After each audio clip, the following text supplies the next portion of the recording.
ፎሬሱን ነገር ማይክል ካሪክ ተረጋጋ ብሏል። እኔ ምንም አይነት ማንጠባጠብ አትመለከትም ብሏል። ከበድ ያለውን ጨዋታ ራሱ እንደዚህ ስክሬፕ ማድረግ ካለብህ ዊነርን ይዘህ ትወጣለህ።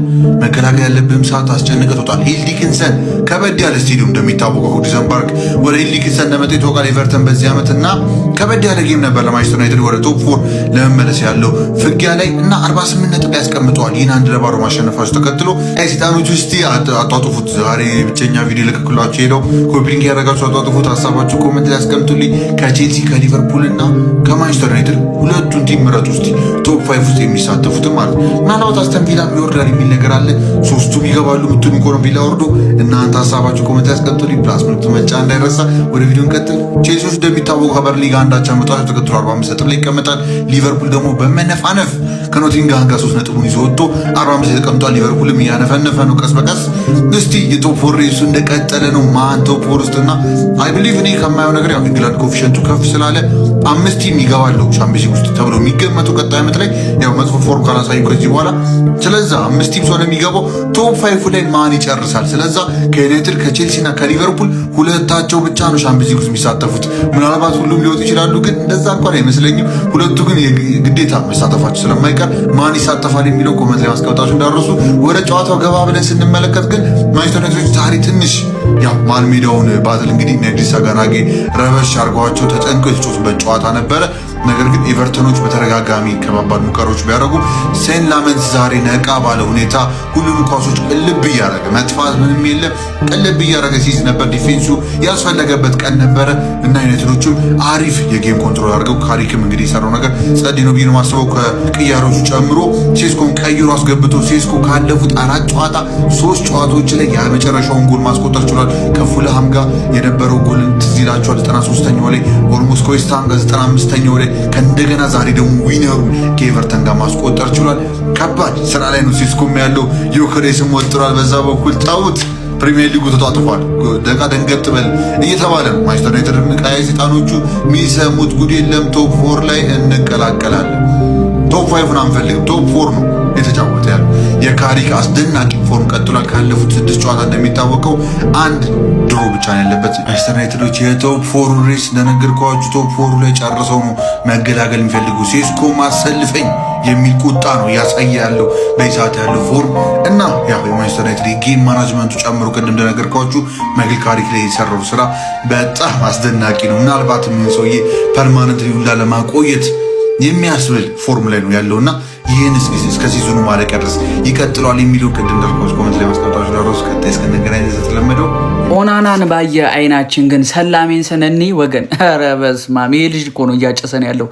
ሰላሜንስ ወደ ቋሚ አሰላለፍ ከገባ ጊዜ ጀምሮ ጋይስ 19 ጨዋታ ተጫውቶ ዩናይትድ 2 ጊዜ ብቻ ነው የተሸነፈው። 19 ጨዋታ 2 ጊዜ እጅግ በጣም ለዩናይትድ ፊውቸር አሁን ብቻ አይደለም ለዩናይትድ ፊውቸር የሚገርም ገጸ በረከት ነው። ሰላሜንስ ይችላል። ይሄ ግለሰብ ማይክል ካሪክ የሚገርም ስታት ነው ጋይስ እመኑኝ። አንድን ቡድን በጣም የውጤት አዘቅት ውስጥ የነበረ ቡድንን በአንድ ጊዜ ሃኒሙን ሊሆን ይችላል ምን ሊሆን ይችላል፣ ግን ከሃኒሙን ይሄ አዲስ አሰልጣኝ ከመቀየር ውጪ ሜዳ ላይ የሚታይ እጅግ በጣም ትልቅ ለውጥ ሰርቷል ማይክል ካሪክ። አስቶን ቪላውን መስጋት አለበት። ዩናይትድ በዚህ አቋሙ ከቀጠለ ዛሬ እኔ በጣም ተስፋ አድርጌ ነበር። የምሬ ነው ብላችሁ የሚጥል ነበር የመሰለኝ፣ ግን ዲስ ጋይ ጌም ማኔጅመንቱ በጣም የሚገርም ነው። ሴስኮ ባስፈለጋቸው ሰዓት ቀይሮ አስገባ፣ ውጤት አገኘ። ሶ በጣም ውሳኔዎቹ በጣም ደብሊው ናቸው። ጌም ማኔጅመንቱ ደብሊው ነው። የሚገርም አሰልጣኝ ያገኛችሁ ይመስለኛል ዩናይትዶች። እኔ እርግጠኛው የምነግራችሁ ነገር ቶፕ 4 ትልቅዬ ቻንስ። ቼልሲ ተውት። ቼልሲ እኔ ግርም ያላችሁ የቼልሲ ደጋፊ እየወጣ አሁን ወንድም ጠላት ላለ ምን አይነት በክለባችሁ ተስፋ የቆረጣችሁ ምን አይነት አሽቋላጭ ናችሁ? እሁድ ጠብቁኝ።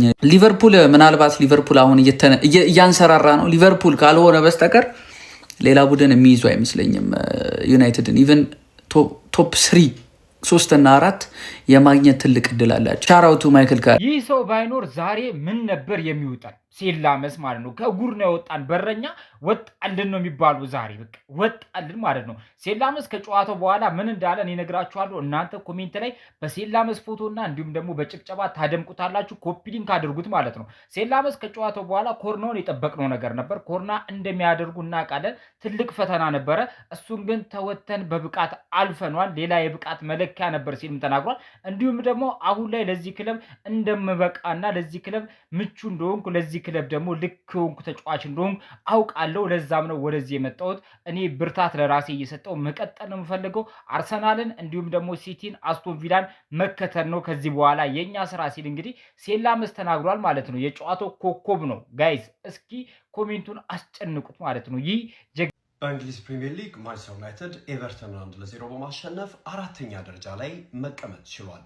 ለቀይ ሰይጣኖቹ ቤንጃሚን ሼስኮ ከተጠባባቂ ወንበር ላይ ተነስቶ በመግባት ቦሞ የሰጠውን ኳስ ወደ ጎልነት ቀይሮ ነው ዩናይትዶች 3 ወሳኝ ነጥብ ማግኘትና አራተኛ ደረጃ ላይ ከቼልሲ በልጠው ለመቀመጥ የቻሉት። ኤቨርተኖች ለማንቸስተር ዩናይትድ ከበቂ በላይ ፈተና አቅርበው ነበር። ነገር ግን ዩናይትዶች ጫናውን ሁሉ ተቋቁመው 3 ነጥብ ይዘው መውጣት ችሏል። ወጣቱ ቤልጅየማዊ ግብ ጠባቂ ላሜንስ አስደናቂ ብቃቱን ያሳየበት ጨዋታ ሆኗል። ቤንጃሚን ሼስኮ ያስቆጠረው ጎል የአሌክስ ፈርጉሰንን ዘመን ማንቸስተር ዩናይትድ መልሶ ማጥቃት የሚያስታውስ ነው። በፈርጉሰን ስር የተጫወተው ማይክል ካሪክ በእሳቸው ዘመን የነበረውን ማንቸስተር ዩናይትድ መልክ ለመመለስ እየጣረ ለመሆኑ እንደ ማሳያም እየተጠቀሰ ይገኛል። ኤቨርተኖች ተደጋጋሚ የግብ ሙከራዎችን ማድረግ ችለዋል። 10 የማዕዘን ምቶችን አግኝተዋል። ማንቸስተር ዩናይትድ አንድ የማዕዘን ምት ሲያገኝ ያደረጓቸው ጥረቶች በሙሉ ወደ ጎልነት ሳይቆጠሩ ማንቸስተር ዩናይትድ ካለፉት ጨዋታዎች አንጻር አሳማኝ የማይመስል ብቃት እንኳን አሳይቶ 3 ነጥብ ይዞ መውጣት ችሏል። ማይክል ካሪክ ቡድኑ ተጋጣሚዎችን ዶሚኔት ሲያደርግም አሸንፎ መውጣት እየቻለ ነው። በተጋጣሚዎችም ከፍተኛ ፈተና እያጋጠመው ጫናዎችን ተቋቁሞ እየወጣ ነው የሚገኘው። ነገር ግን በክለቡ በቋሚ አሰልጣኝነት ቦታ ይሰጠዋል ለሚለው እስካሁን ድረስ ከማንቸስተር ዩናይትድ በኩል የጠራ ምላሽ የመጣ አይደለም። እንደዛም ሆኖ በጊዜያዊ አሰልጣኝነቱ ቡድኑ አሸናፊ ሆኖ እንዲቀጥል እያስቻለ ነው የሚገኘው። የማንቸስተር ዩናይትድ ደጋፊዎች ቡድናቸውን በአውሮፓ ቻምፒየንስ ሊግ መድረክ መመልከት ይፈልጋሉ።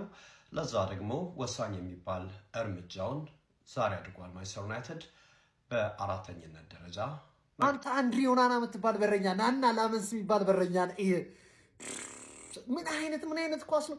በኦናና ጊዜ እኮ ኮራ ተገኘ ማለት እኮ በቃ እኔ ጎል እንደሆነ ነው ማምነው። በቃ ይገባብናል ብዬ ማለት ነው።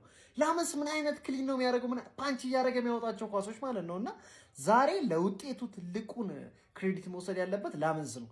የሚገርም በረኛ ማለት ነው። በዚህ ልዩ እንደዚህ አይነት ፐርፎርማንስ አረ ትችላለህ አባቴ እግዚአብሔር። ምን አይነት ፐርፎርማንስ ነው?